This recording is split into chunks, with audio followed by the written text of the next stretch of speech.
Welcome to a fascinating story from a respected Tsawout Elder, Ignatius Pelkey, who's got a remarkable story of overcoming and choosing victory in every circumstance that he has faced.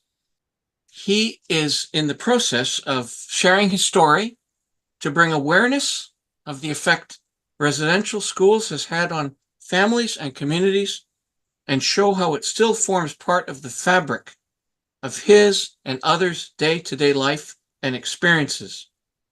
To make this journey possible, he is launching a fundraising campaign to raise funds for the costs of travel, equipment, and accommodation for Ignatius, his family, and members of his canoe club participating in races this year, August to September of 2024. Ignatius, welcome to this podcast. Thank you. I'm glad I've had this chance to meet you and talk to you. Excellent. Well, tell us your story best you can. Tell us why you're doing this, what prompted you to do this, and what you hope this activity will accomplish. Well, what I want to do it for is initially why I told my story for my family that went to residential school, never made it home. Two older sisters never made it home, only in the box. And there's so many people from this community that I was in residential school with.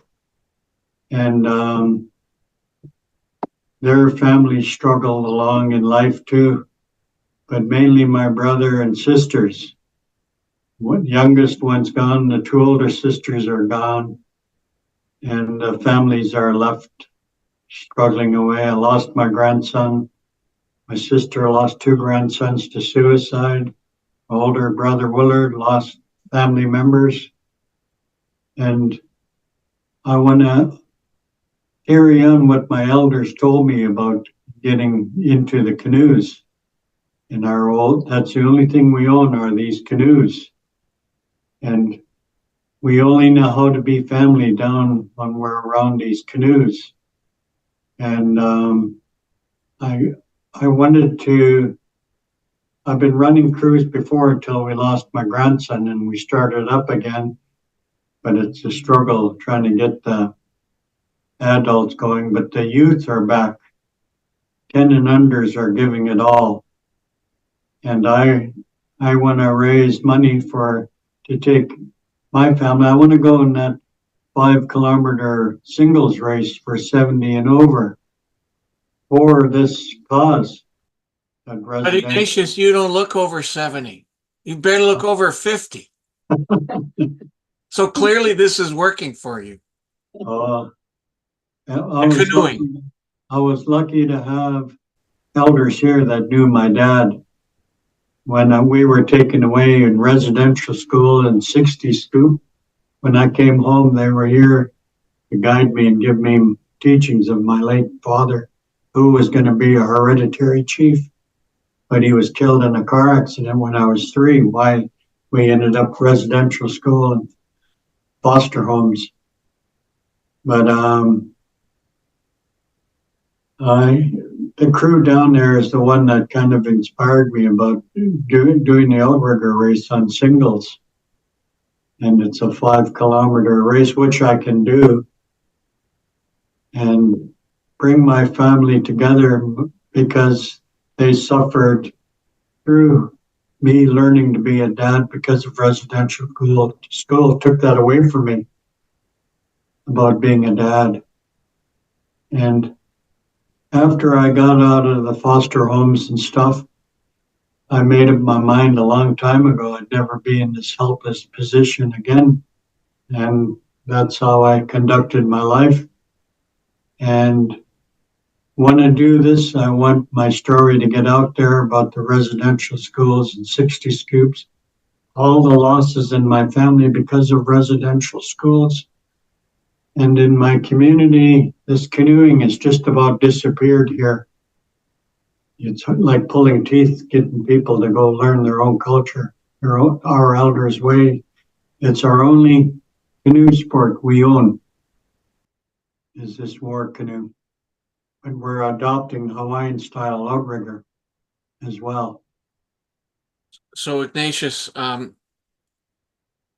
easily one of or the top tragedy for our Canadian society has been the residential school experience for our First Nations people. And it sounds to me like you're trying to demonstrate that there are strengths and that there are visions and that there are ways in which your community can try to get out of that absolute tragedy, and that this is one of those ways. Is that your experience? Is that one of your messages? Yes, yes, because I've seen it happen with myself and my two brothers. My youngest brother's gone now, but when we're down around the canoes, that's the only way we've learned to be family because of what the residential school has done to us by our elders' teachings. And the rest of the community can start to come and be themselves around the canoes because of our elders' teachings and values around the canoe and paddles and the water. There's so many things that go along with it. And right now we have 10 and under as our big crew, and we're teaching them our elders' ways. And I'm one of the elders now.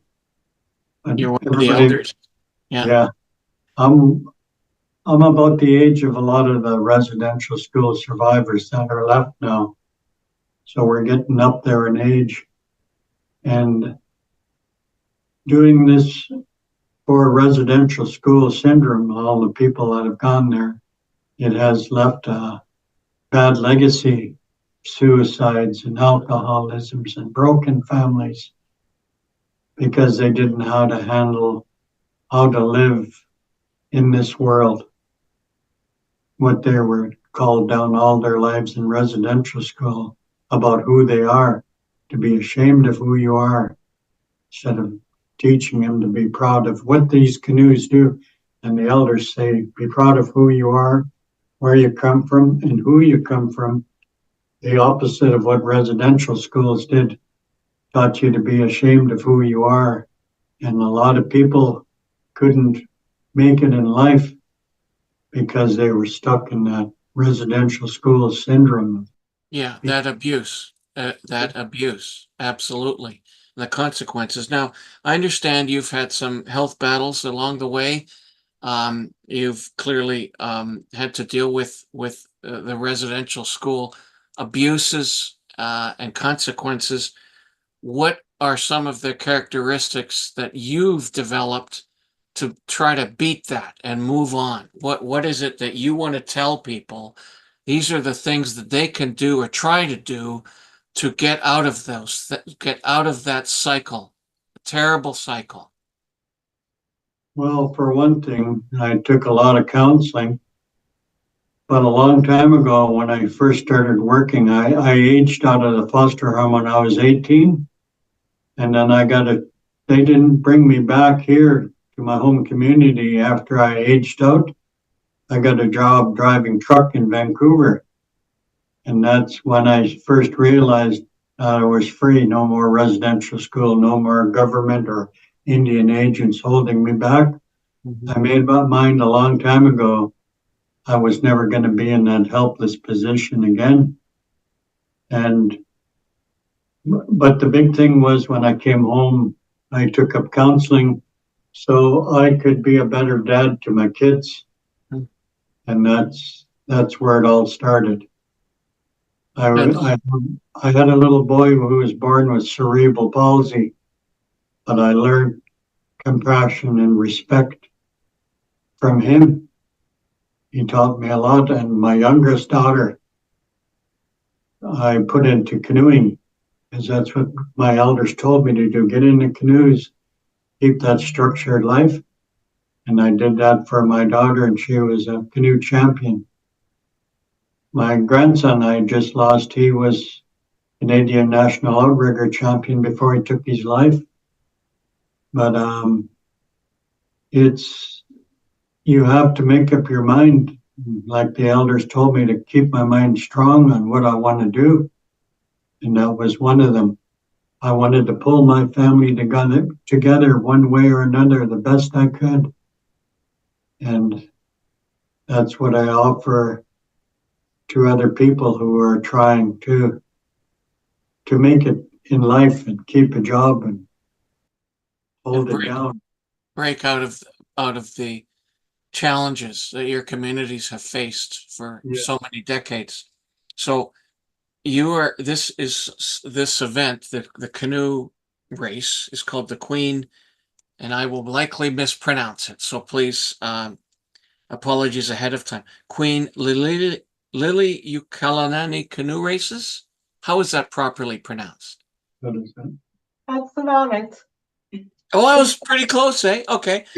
Now, if folks want to provide some funds to help you and your group for this canoe race, by helping with equipment and travel costs, et cetera, et cetera, how do they do that, please? Are you able to give us an email address or Yeah. something else in which we can contact you?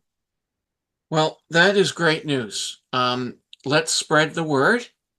And if you're so inclined, first of all, Ignatius, you should do your own, you should have your own TV show. You're a remarkable speaker and you're very inspirational. I'm like, what? You know, like this guy, look at him. And but nonetheless, let's keep a dialogue going. Not, we're past this, and hear from you maybe every couple months how your journey in life is coming along. What are some reflections and messages you'd like to give to the, not only your community but the broader community? I would love that to happen. And maybe we can build towards, because you're going to have so much success this time, maybe we can now really build towards the next race as well. Yes. You know, you surprised me in saying that because for years and years I never spoke because that's what the priests and nuns told you: don't bother speaking, you're not worth it. So for years and years I never spoke. Even in our longhouses, the younger people always wanted me to get up and speak because of what I know from my elders. But the residential school took that away.